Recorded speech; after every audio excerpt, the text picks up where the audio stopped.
वैज्ञानिकों ने चीन में एक नए कोरोना वायरस की खोज की है जो कोविड-19 जैसी महामारी की आशंका पैदा कर रहा है। यह वायरस, जिसे HQU5-CoV2 नाम दिया गया है, चमगादड़ों में पाया गया है और मनुष्यों में फैलने की क्षमता रखता है। क्या यह वायरस एक और वैश्विक संकट बन सकता है?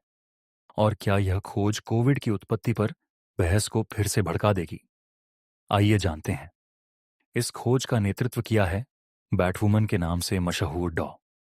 शी जेंगली ने, जिन्होंने चमगादड़ों में कोरोना वायरस पर दशकों तक शोध किया है। प्रतिष्ठित जर्नल सेल में प्रकाशित अध्ययन के मुताबिक HKU5-CoV2 वायरस इमर्स से मिलता जुलता है, जो संक्रमित होने वालों में से 1/3 को मार सकता है। हैरानी की बात यह है कि यह वायरस मानव कोशिकाओं पर उसी तरह हमला करता है जैसे SARS-CoV-2 करता था।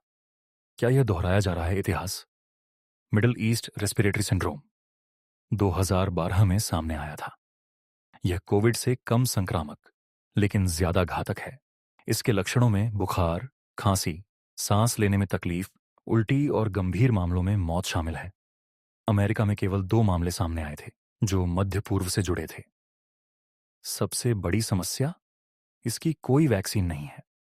HQY5-CoV2 सिर्फ MIRS का चचेरा भाई नहीं, यह मर्बेको वायरस परिवार का सदस्य है जो मिंक और पैंगोलिन जैसे जानवरों को संक्रमित कर चुका है।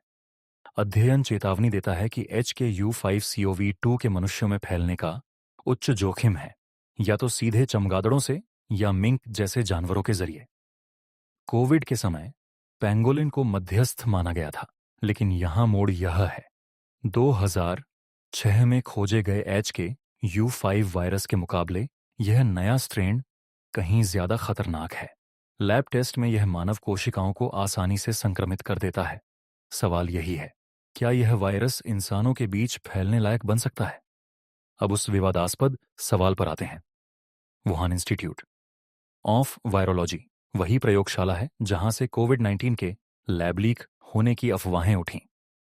अमेरिकी खुफिया एजेंसियों का मानना है कि यह सिद्धांत कमजोर सबूतों के साथ संभव है। वहीं डॉशी की टीम का कहना है कि कोविड प्राकृतिक रूप से जानवरों से इंसानों में आया। लेकिन इस नए वायरस की खोज के बाद सवाल उठ रहे हैं, क्या यहां इतिहास दोहराया जा रहा है? फिलहाल HQY5-CoV2 के मनुष्यों में फैलने का कोई सबूत नहीं है, लेकिन अध्ययन मानता है कि इसका वास्तविक खतरा अज्ञात है। चमगादड़ कोरोना वायरस के प्राकृतिक संग्रह होने के कारण विशेषज्ञ मानते हैं कि भविष्य में और प्रकोप होंगे। निष्कर्ष: सतर्कता, वैश्विक निगरानी, वैक्सीन शोध और वुहान जैसी लैब्स से पारदर्शिता ही एक और महामारी को रोक सकती है। तो आपको क्या लगता है? क्या दुनिया एक और कोरोना वायरस के लिए तैयार है, या फिर ये लैब्स में वायरसों का अध्ययन खतरनाक साबित हो सकता है? कमेंट में बताएं। और अगर महामारियों के पीछे की विज्ञान की गहराइयों में जाना पसंद है तो सब्सक्राइब जरूर करें। सुरक्षित रहें, जागरूक रहें।